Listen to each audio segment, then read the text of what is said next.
माननीय सदस्य तनपुरे साहेब. अध्यक्ष महोदय, 293च्या प्रस्तावाच्या खरं या ठिकाणी विरोधात बोलण्याकरता मी उभा आहे.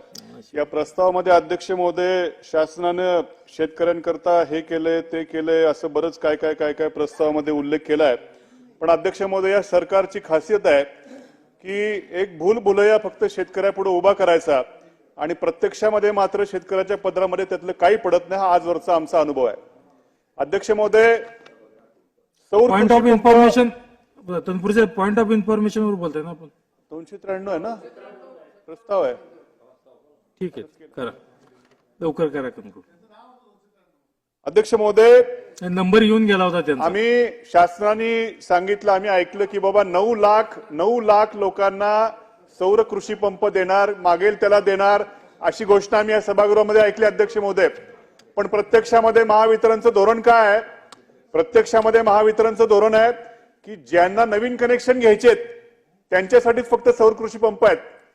आणि इथं आम्ही सभागृहात ऐकलं की बाबा आता नवीन पेड पेंडिंग खूप कमी झालेले आहेत आणि जवळपास 70 काहीतरी हजारामध्ये फक्त अध्यक्ष महोदय नवीन पेड पेंडिंग कनेक्शन बाकी आहेत. म्हणजे एका बाजूला शासन सांगते की 9 लाख कृषी पंप देणार, पण दुसऱ्या बाजूला महावितरणचं धोरण आहे की ज्यांना नवीन कनेक्शन घ्यायचे त्यांनाच फक्त आहे. म्हणजे फक्त हजारामध्ये काहीतरी संख्या अध्यक्ष महोदय येणार आहे.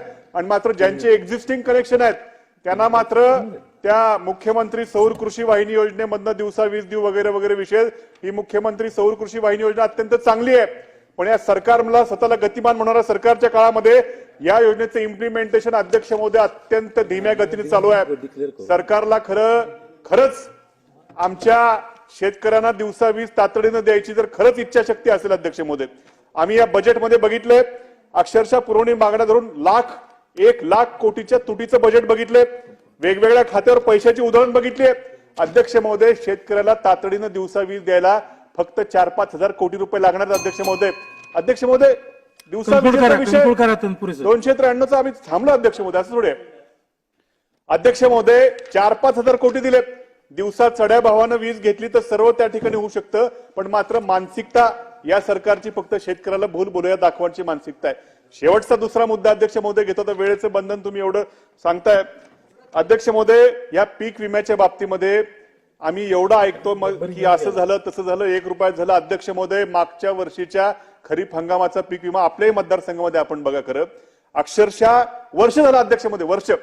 मागे एका उत्तरामध्ये मंत्री महोदयांचं मी ऐकलं तेव्हा ठराविक मुदतीमध्ये जर पीक विम्याचे पैसे आले नाही तर व्याजासकट पैसे शेतकऱ्याला देण्याची व्यवस्था, असं आम्ही उत्तरामध्ये कुठलं तरी ऐकलं अध्यक्ष महोदय.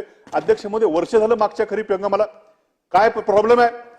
तुम्हाला फक्त उंबरठा उत्पन्न आणि पीक कापणीचा प्रयोग कम्पेअर करायचा आहे. अध्यक्ष महोदय, अक्षरशः या राज्यातला शेतकरी रस्त्यावर यायला लागलाय.